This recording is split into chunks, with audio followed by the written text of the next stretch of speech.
Bonjour à toutes et à tous et bienvenue sur Grand Littoral TV, c'est votre chaîne d'information régionale. En ce mardi 8 octobre, voici le journal de la rédaction. D'abord vos prévisions météo, après quelques pluies. Et ce matin, de nouveau, on va profiter du soleil, d'un temps sec cet après-midi.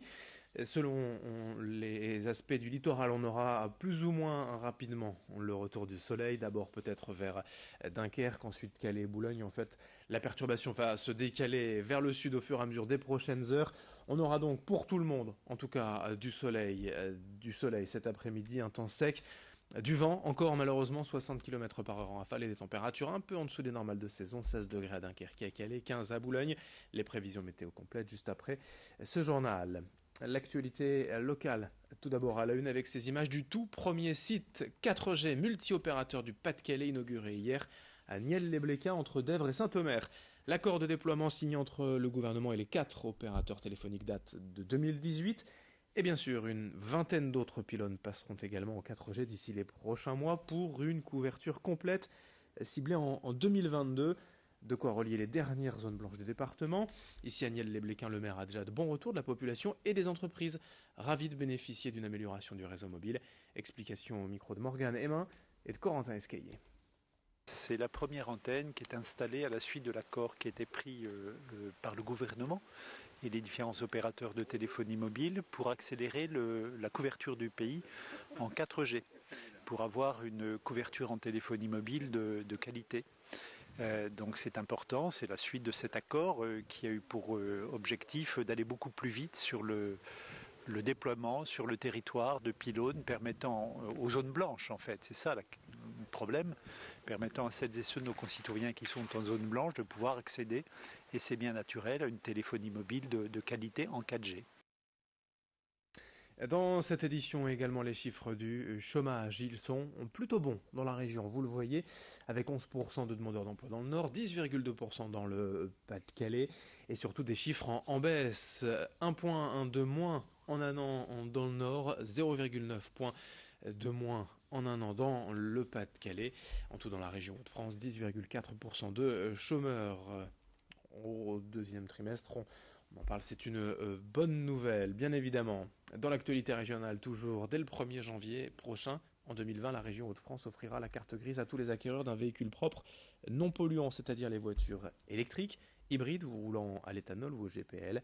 Un coup de pouce économique comme une incitation à un comportement plus écologique. Le Conseil régional espère ainsi voir le nombre de véhicules propres augmenter dans les mois à venir, car pour l'instant, leur part reste franchement restreinte dans la région. Les comportements d'achat doivent être modifiés et c'est à l'institution publique de donner la marche en avant, le coup de pouce nécessaire. Explication au micro de Florine Curec. On pense que de toute façon, le comportement de la population, ce sera de procéder à de plus en plus d'acquisitions de véhicules propres. Voilà. Et donc, nous serons en capacité chaque année de voir un peu le bilan d'action. Aujourd'hui, sur à peu près 1 100 000 immatriculations en Hauts-de-France, nous avons encore modestement que 25 000 immatriculations de véhicules propres. Vous voyez, donc ça fait 2,5% du parc automobile. Voilà. Mais on est convaincu que dans les années qui viennent, et de toute façon, avec la volonté de zéro émission de gaz à effet de serre en ce qui concerne les véhicules à 2040, la population y viendra de plus en plus vite. Alors autant les inciter en leur disant en plus pas de carte grise. Et puis dans cette édition sur Grand Littoral TV, à Boulogne, la suite et la fin hier de l'opération de déminage, avec l'explosion finale réussie au large, à 2 km de la côte, de la fameuse bombe de 250 kg ramenée il y a une dizaine de jours par mégarde par un pêcheur dans ses filets. Retour sur les faits en images avec ce reportage complet signé Corentin Escaillé. Les rues de Boulogne-sur-Mer étaient bien désertes ce dimanche. 25 000 personnes ont été confinées pour laisser place au déminage de la bombe de 250 kg ramenée par un chalutier le 30 septembre dernier. Une opération qui a donc perturbé le dimanche de nombre de Boulonnais, dont certains ont dû quitter leur logement le temps des opérations. On est parti à 10h moins le quart, donc 10h ici. Ouais, on habite résidente les terrasses de la falaise à Boulogne, là, face nos ICO. Voilà, c'est impeccable. Bon, on a dû partir parce que il a fallu partir, sinon on serait resté. Mais comme on n'a pas de volet roulant, tout ça, ni de roue bézienne, donc on a préféré partir, quoi. Sinon, il aurait fallu rester confiné dans la chambre une journée complète presque. J'ai un peu peur parce qu'il y a quand même la route du port jusqu'au portel, on m'a expliqué pour le déminage, etc. On va les faire exploser. Donc un petit peu quoi. Je sais pas comment ça va se passer. Téléphonique, Facebook, tout ça, ouais, pour savoir, puis avoir les actus sur l'opération. Pendant l'opération de déminage, les habitants qui le souhaitaient pouvaient être abrités dans la salle de la faïencerie, mise à disposition par les services de la ville. Le but assumé pour la mairie, rassurer la population. Nous avons mis en place une cellule exceptionnelle. Tous les services de la ville ont été mobilisés d'abord pour l'information, puisque ce que nous craignons, c'était les personnes seules et qui souvent n'ont pas forcément les modes d'information et de communication classiques. Donc un porte-à-porte systématique a été organisé.